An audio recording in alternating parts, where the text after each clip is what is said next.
ఇట్లా పడుతుంది కదా మీద. ఇది నా ఫేస్ కనిపించదు, మీ ఫేసే కనిపిస్తుంది. అదే నా ఫేసే కనిపిస్తుంది.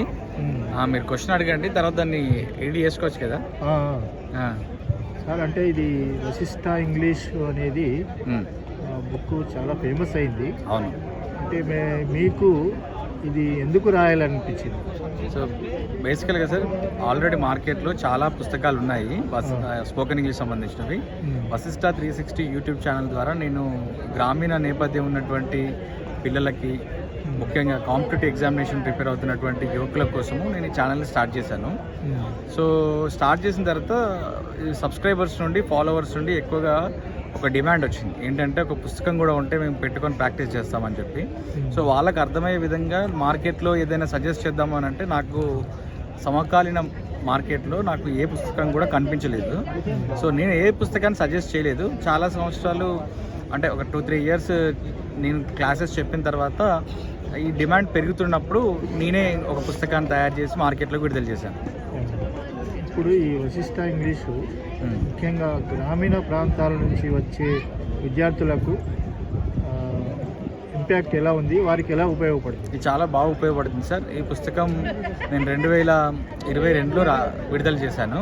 2022లో విడుదలైనప్పటి నుంచి ఇప్పటి వరకు 15 లక్షల కాపీలు అమ్ముడైంది. సో గ్రామీణ ప్రాంతాలలో ఎక్కువగా తెలుగు మీడియం విద్యార్థులను, తెలుగు మీడియం అభ్యర్థులను దృష్టిలో పెట్టుకొని ఈ పుస్తకాన్ని రూపొందించాం. కాబట్టి మౌత్ టాక్ ద్వారా ఒక మంచి ఇంపాక్ట్ ఉంది. అమెజాన్, ఫ్లిప్కార్ట్లో 4.5 రేటింగ్స్తో, అరౌండ్ 50,000 రివ్యూస్తో బుక్ బెస్ట్ సెల్లర్గా ఉంది, అమెజాన్ బెస్ట్ సెల్లర్గా. అదేవిధంగా యూట్యూబ్ కూడా 16 లక్షల మంది యూట్యూబ్ ఫాలోవర్స్తో, సబ్స్క్రైబర్స్తో టాప్ ఛానల్గా ఉంది సౌత్ ఇండియాలో.